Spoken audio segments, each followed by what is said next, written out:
नमस्कार सभी को। मैं आप सभी लोगों का स्वागत करता हूं। आज हम अधिनायकवाद के गुण और दोष के बारे में चर्चा करेंगे।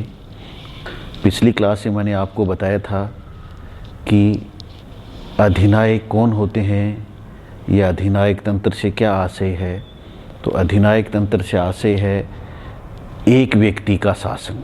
उसी एक व्यक्ति में समस्त राज्य की जो शक्तियां हैं वे समाहित होती हैं और उसके आदेश ही कानून के समान होते हैं और उसके उन आदेशों की कोई सीमा नहीं है कि आदेशों की पालना निश्चित है, उन आदेशों के ऊपर दूसरा आदेश किसी का लागू नहीं है।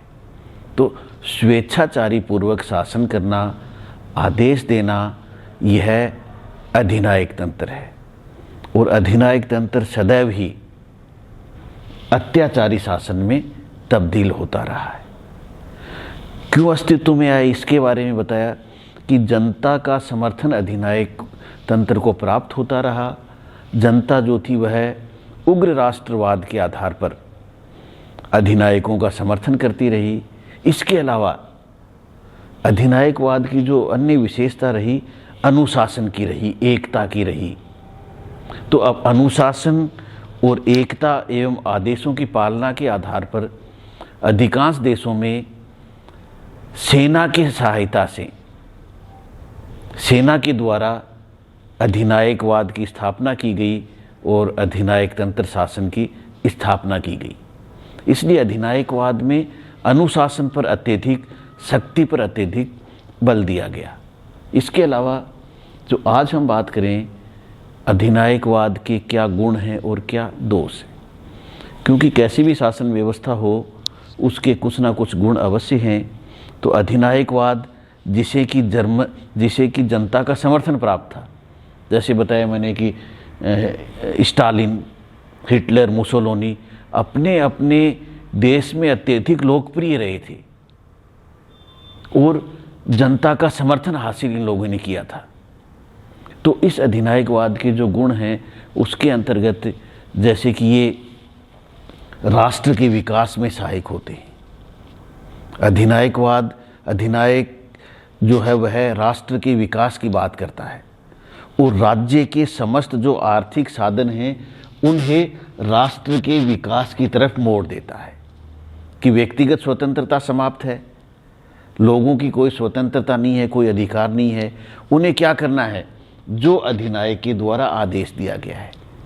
तो राष्ट्र के विकास में सहायक कैसे है कि समस्त संसाधन जो हैं वे एक तरफ मोड़ देते हैं जिससे कि उस राष्ट्र के विकास को गति मिल सके। इसके अलावा अधिनायकवाद में समस्त जो राष्ट्र है वह एकजुटता में बंध जाता है कि अधिनायकवाद क्या करते हैं, राष्ट्र को में भय पैदा करते हैं।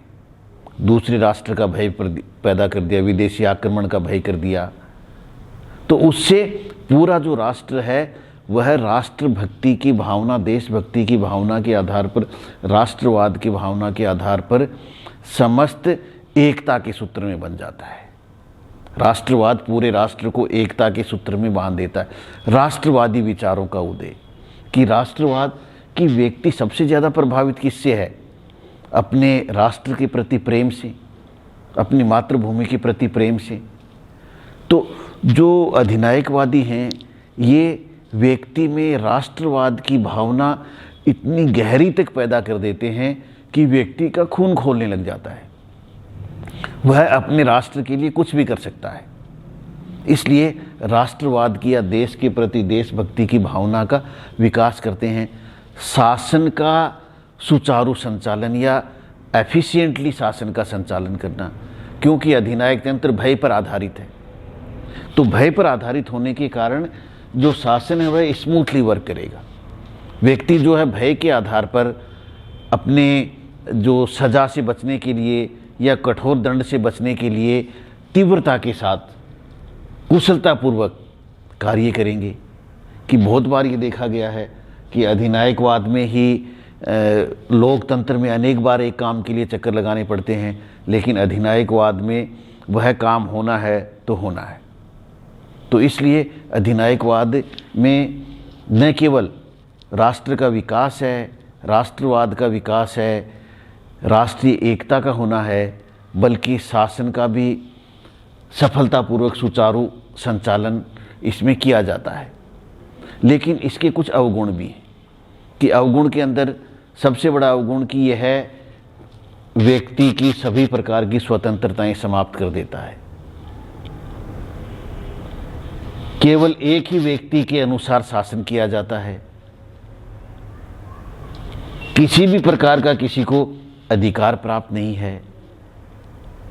विश्व शांति के लिए खतरनाक है।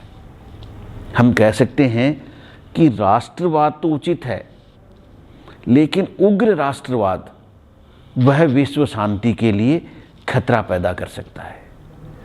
इसलिए जो अधिनायक तंत्र है उसके क्यों हिंसा में विश्वास रखना, हिंसा के आधार पर मारकाट करना।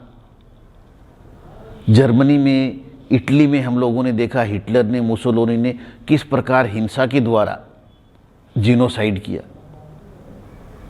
नृशंस हत्याएं की, और उसके बाद उग्र राष्ट्रवाद के आधार पर देश को दो भागों में विभाजित कर दिया।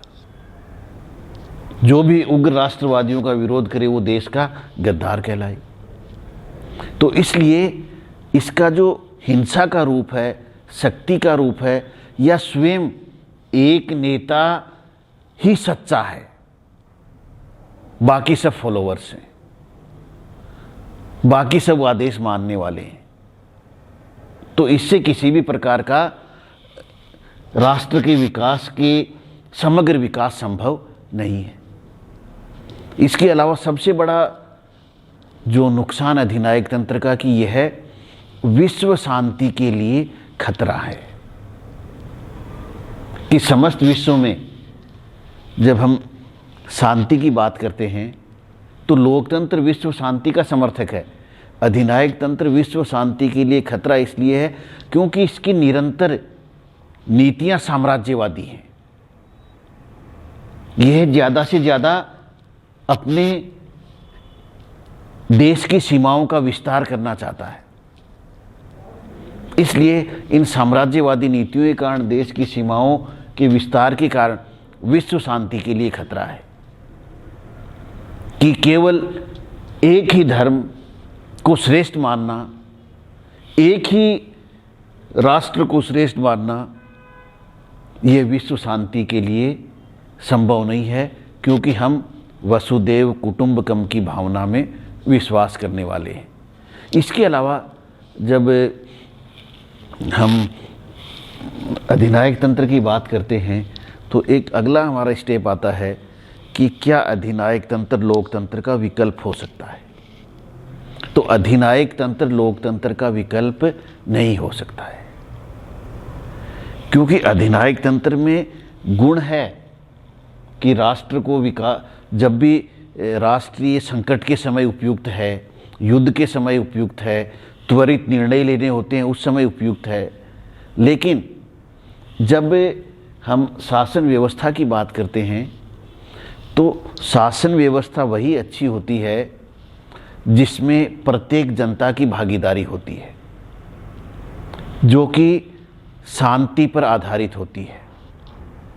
शासन व्यवस्था में प्रत्येक व्यक्ति को अवसर दिया जाता है उसके सर्वांगीण विकास के लिए, और ये समस्त सुविधाएं लोकतंत्र में विद्यमान है कि एक राष्ट्र कब विकास करेगा, जब वहाँ की जनता विकास करेगी।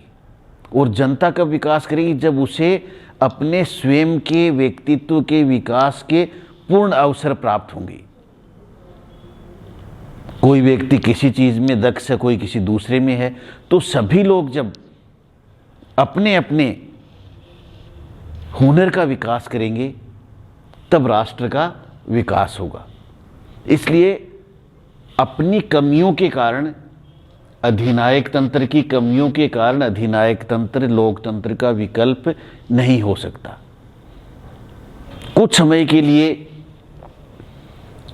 एक अस्थायी शासन व्यवस्था के रूप में अधिनायक तंत्र की स्थापना की जा सकती है। लेकिन जैसा कहा कि हिंसा प्रतिहिंसा में वृद्धि करती है।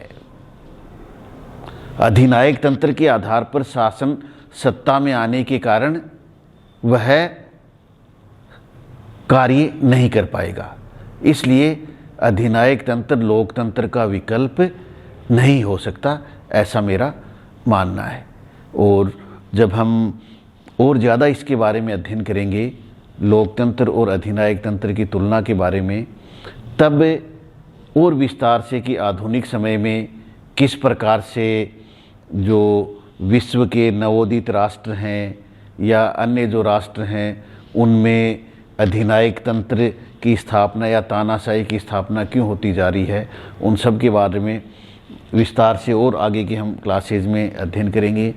अब तक के हमारा जो अध्ययन है इसमें कि अधिनायक तंत्र जो है वह लोकतंत्र का विकल्प नहीं हो सकता, चाहे जो भी इसके फ़ायदे हों। शासन वही अच्छा है जिसमें कि व्यक्ति का सर्वांगीण विकास हो, अर्थात लोकतंत्र ही एक श्रेष्ठ शासन की प्रणाली है। आज के व्याख्यान में केवल इतना ही। Thank you, have a good day, thanks.